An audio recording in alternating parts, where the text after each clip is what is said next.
전통 있는 유럽 교회나 성당에 가면 그 시대 아주 유명한 예술가들이 그 교회 벽화나 그리고 또 교회 안에 있는 어떤 성화를 이제 그리기도 하죠. 그 대표적으로 레오나르도 다빈치 같은 경우에는 뭐 아주 뭐 천지창조나 뭐 최후의 심판이나 멋진 그림을 성당 벽면에 그리지 않습니까?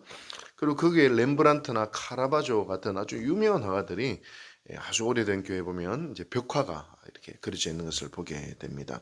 당대 예술가들이 그 벽화에 참여한 것을 또 아주 영광스럽게 생각을 했죠. 근데 아주 또 몇 년 전에 영국 성공의 유명한 이제 성당이 있는데 세인트 폴 대성당이라고 있습니다. 거기 아주 특별한 성화를 제작했는데 이거는 일상적인 성화가 아니라 전통적인 성화가 아니라 비디오 아트로 이게 성화를 제작했습니다. 이 성화를 제작한 예술가는 미국 출신의 아티스트인 빌 비올라라고 하는 사람이 그걸 만들었는데요. 이 사람이 누구냐면 젊은 시절에 그 세계적인 비디오 아티스트인 백남준 씨, 여러분 아시죠? 백남준의 조수로 일했던 그런 사람입니다. 근데 이분이 굉장히 아주 신앙심이 깊고 아주 또 종교적인 사람이에요. 그래서 그의 주제는 삶과 죽음, 또 만남과 이별, 시간과 초월, 여기에 대한 아주 깊은 성찰을 가진 그런 작품들을 이분이 많이 만들었어요. 그래서 세인트 폴 대성당에서 빌 비올라에게 현대판 성화를 그렇게 부탁을 했습니다. 두 가지 주제였는데 그 중에 한 가지 주제가 뭐냐면 순교자였어요. 많은 주제가 있는데 순교란 주제로 비디오 아트를 통해서 현대판 성화를 제작해달라. 그래서 빌 비올라가 흙, 바람, 불, 물을 소재로 해서 고통받는 인간의 모습, 순교당하는 인간의 모습을 제작했습니다.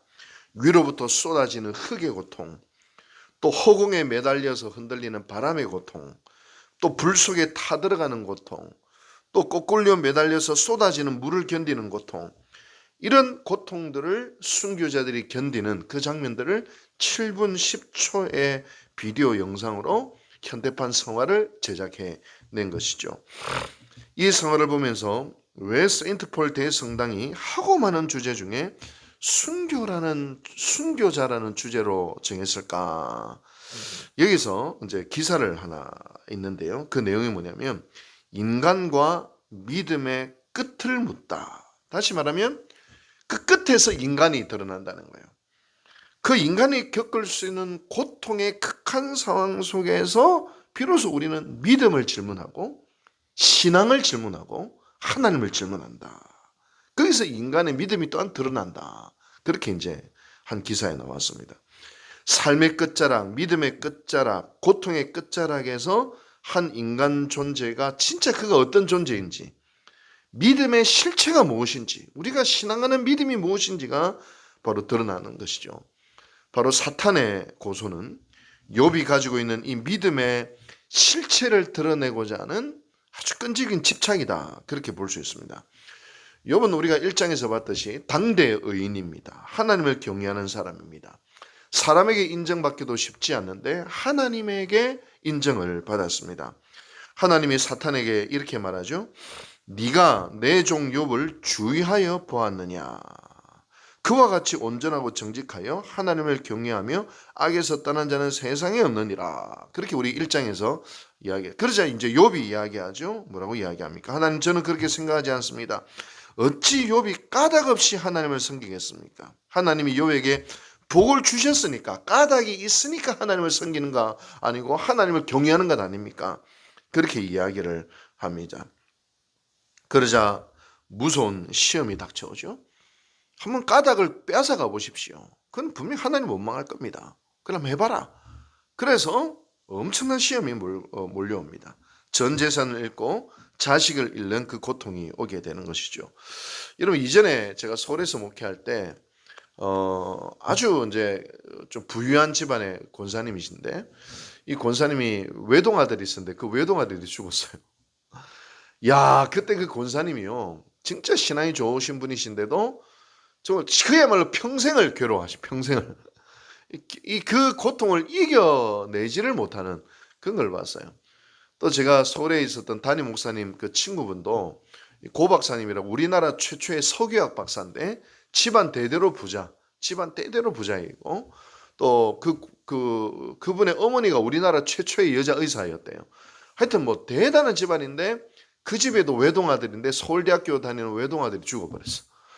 이야, 진짜 그 자식을 잃는 고통은요, 이거는 뭐 이게 상상을 초월하는 그런 고통입니다. 근데 바로 그런 고통이 있습니다. 근데 놀랍게도 욥은 자신의 고통과 애통과 슬픔을 하나님께 가져갔댔죠, 어제요. 그리고 그것이 기도가 되었습니다. 그렇습니다. 이 우리의 뭐 어떤 고통과 어떤 애통이라도 하나님 앞에 가져가면 기도가 되고요. 우리의 억울함과 원망과 슬픔도 하나님 앞에서 하면 그게 기도예요. 그게 기도가 되는 겁니다. 거기서 하나님의 역사가 일어나고 하나님을 만나게 되는 것입니다. 그런 자만이 이런 고백을 우리가 할 수 있다고 어제 말씀드리지 않았습니까? 이르되 내가 모태에서 알몸으로 나와 싸운즉 또한 알몸으로 그리 돌아가올지라 주신 이도 여호와시오 거두신 이도 여호와시오니 여호와 이름이 찬송받으실지니이다 하고 이 모든 일에 욥이 범죄하지 아니하고 하나님을 향하여 원망하지 아니하니라.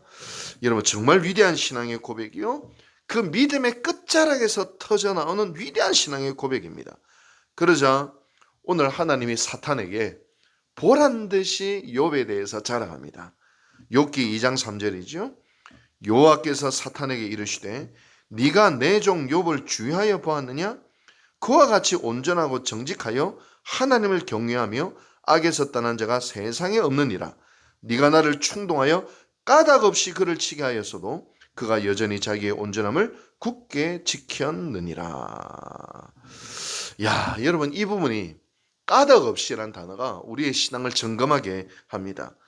여러분 사실 우리의 신앙이 흔들릴 때 까닭 없는 신앙이 못 돼서 그래요.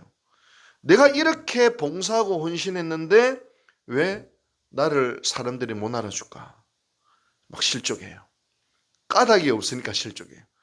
내가 이만큼 기도하고 경건하게 살았는데 왜 내 삶 가운데 이런 고통이 다가올까? 그래서 신앙이 왔다 갔다 흔들리기도 합니다.